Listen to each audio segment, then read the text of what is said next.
Here we go.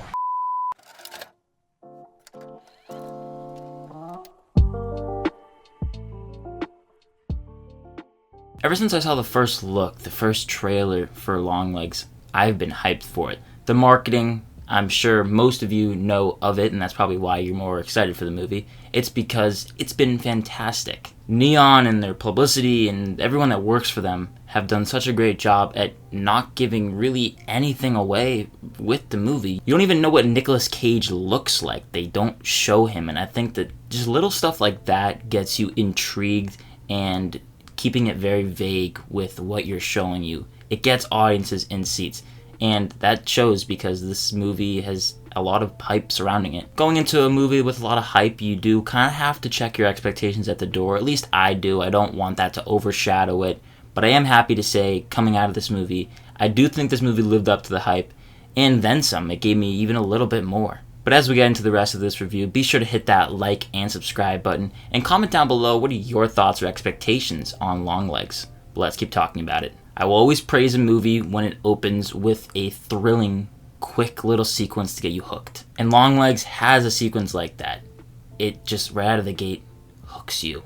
And throughout, builds dread until the finale. I won't necessarily call it a thrilling movie. It's not one of your necessarily typical Hollywood thrillers. And saying that, I do think there's going to be a portion of people that don't vibe with this movie. They can't really get into it. It is a bit of a slow burn. For most general audiences, I can see them complaining that it's not your typical horror movie. But if anything, that just adds to what makes it unique, what makes it stand out. You get a quick opening sequence that is disturbing and unsettling, and the movie never lets up. It is continuously unsettling and just unnerving. Looking at what's hiding in the background, how the movie is shot is really impressive, and I have to applaud Perkins, the director, for doing that. Cinematographer Andres Orochi and Osgood Perkins crafted a film that visually looks very pleasing, looks very sleek and clean, but I love just how shots linger. I love when shots can linger on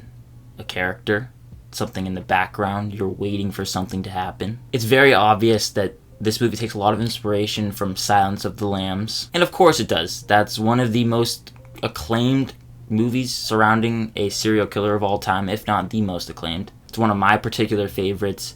And what that movie does that carries over in here is that it does have those lingering shots where you just have the camera focusing on characters talking. It's not exactly right up in your face as if you're just talking to them directly, but there are just angles. And in particular, there's one sequence where the angles really stood out, where there is an interrogation sequence of sorts between Nicolas Cage's character and Maika Monroe's character. And I love how the camera is pointing upwards at Maika Monroe, but it's pointing almost downwards on Nicolas Cage. Almost like giving a little nod to the power status. That's what I kind of picked up on. The fact that Nicolas Cage in this moment has a lot over Maika Monroe's character, who is trying to figure out the bottom of everything that's been going on. And it's just little things like that that I think go a long way, at least for me. It's hard not to talk about the performances here, specifically from Nicolas Cage, who just gets to go zany and wacky. He's always added in each of his roles a little bit of his quirkiness, his signature quirkiness. And in here, I think Perkins just said, go crazy, and Nicolas Cage gets to scream in a car. He gets to sing at the top of his lungs. If I had it my way, I would easily give him awards recognition later on in the year, but I don't think he will get it because it is a horror movie, and typically horror movies get overlooked when it comes to awards. And of course, there's a bunch of movies that still have yet to come out, but he really leaves a mark on the movie. And when you have someone playing a serial killer, someone that has to be so threatening to the characters opposing them, and even just having that effect on the audience, it really says something about the performance. Maika Monroe in the lead, she does a really solid job at what she's given. Something funny that she does is she kind of has this robotic nature to her performance, and there are some laughs to be had there. How she interacts with one specific character earlier on, it leads to some laughs for the audience. And at first I was like, what's going on here? It was intentional because once you learn what happened really to her later on in the movie, without getting into spoilers, there is a lot to be said for her mannerisms. And then looking back on that moment, I'm like, okay, I can see why she kind of has this very cold, way of acting around others. Also, special shout out to Alicia Witt, who matches Cage's creepiness, and I think that her performance is going to go overlooked because Cage is just the guy, but she really gets under your skin. And Blair Underwood, who plays the lead detective, working off of Micah Monroe, and especially in the final few moments of the movie, really great job. Another great thing about the movie is that it kept me engaged throughout. I never felt that it was dragging at all, which is a major plus. Like I said, this could be a movie for you that you might find that it just was slow throughout. You never really got hooked. I can understand that. For me, it really worked. The building of dread, like I mentioned. The little minor things that hold it back from really going above and beyond, for me at least. There was a bit of a hefty exposition dump later on in the movie, and I think it could have been much more effective had they done the showing rather than telling route. It can be really annoying when a movie does that, and especially for a movie like this, which is just so unconventional. It's like, why do you feel the need to do a heavy exposition dump when throughout you've been not really holding the audience's hand and being something unique, and then you just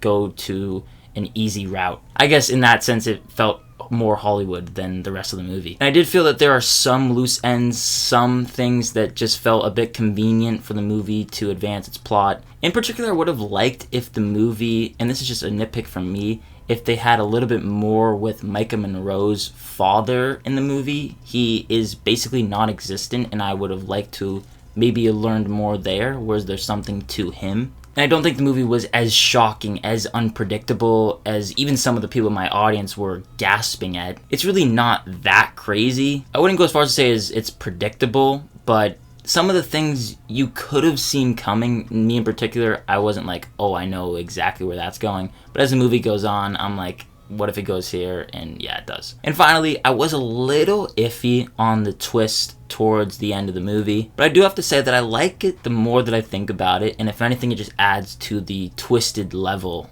and the deeply disturbing nature of Longlegs. This is a film that is pretty messed up. There is no denying that. I don't want to sugarcoat it and say it's one of the craziest things I've ever seen, but I do appreciate just how ballsy the movie is and the routes that it goes on, playing into the underlying satanic themes throughout. It really worked for me. I really do applaud Osgood Perkins for playing with that. It's something that I feel like he does like to, even in his prior films, he does play with satanic themes. And with his previous film, actually, The Black Coat's Daughter, I think that what Longlegs does is it just elevates those themes. These themes feel much more fleshed out here, and you can just see how he as a filmmaker has progressed along and just gotten even better at his craft. I'm very happy to have come out of the film just loving how disturbing it is, which is crazy to say, but it really was fantastic. I'm gonna give Longlegs an A-, and I would definitely recommend seeing this one in theaters, especially with an audience if you can.